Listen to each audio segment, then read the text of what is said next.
Alors c'est vrai que la question qu'on me pose souvent, et on m'a posé la même en 2008 quand j'étais candidat à la mairie de Neuilly, c'est est-ce que vous n'êtes pas isolé? Et en fin de compte, je réponds souvent à ceux qui me la posent et qui sont souvent ceux voilà, les politiciens professionnels qui disent nous, on a un appareil, des équipes, des militants.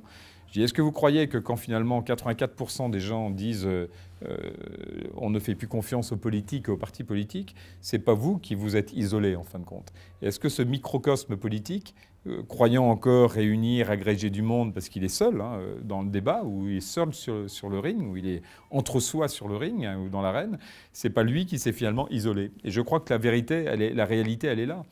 Aujourd'hui, ce microcosme politique pense encore représenter des millions de Français. Et millions de Français leur disent, mais les amis, vous ne nous représentez plus, vous vous êtes vous-même isolés, éloignés de nous.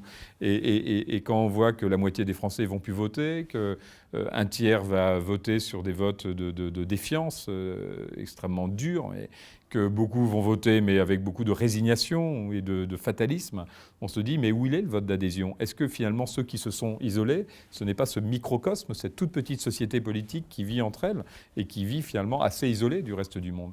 Et moi, j'ai encore, vous voyez, cette conviction que, en étant un peu en dehors des appareils, je me retrouve plus dans la société civile que dans le microcosme politique, et de porter justement voilà, ce regard nouveau et d'être un peu ce provocateur quelque part de la société civile dans le monde politique. Alors c'est difficile, effectivement, il faut rentrer. Ouais. Il faut rentrer dans le jeu, il faut rentrer dans ce monde politique où on n'est pas attendu, où si on refuse les investitures, comme c'est mon cas, ben on se crée des difficultés supplémentaires, mais on a cette liberté. Et aujourd'hui, dans mon parcours pour la présidence de l'UDI, j'ai effectivement une première étape à passer, qui est 500 signatures.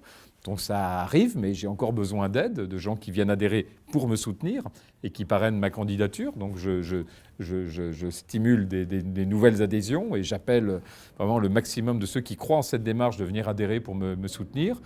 Et puis ensuite, j'ai un temps de conviction qui sera de faire un grand tour de France pour que tous ceux qui sont nouveaux membres ou anciens membres de l'UDI comprennent aussi et cette démarche qui est l'expression de la société civile dans le débat politique, non pas pour opposer l'un à l'autre, mais parce que le débat politique, c'est l'affaire de nous tous. Et pour interpeller aussi tous ceux qui sont très distants vis-à-vis de la chose politique en ce moment et qui sont de plus en plus distants, de leur dire mais revenez parce que c'est aussi votre avenir, c'est aussi votre affaire.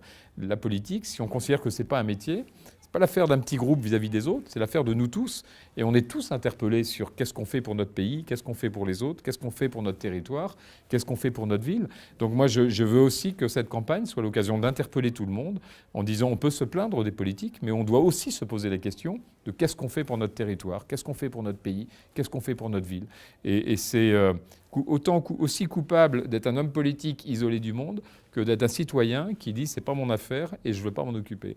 Je crois qu'il y a un réinvestissement de la chose publique qu'il faut absolument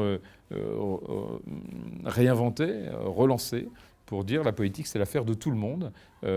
Et chacun doit, par ses actes, par ses talents, par ses convictions, par son temps disponible, essayer d'amener dans le jeu politique un peu de son énergie.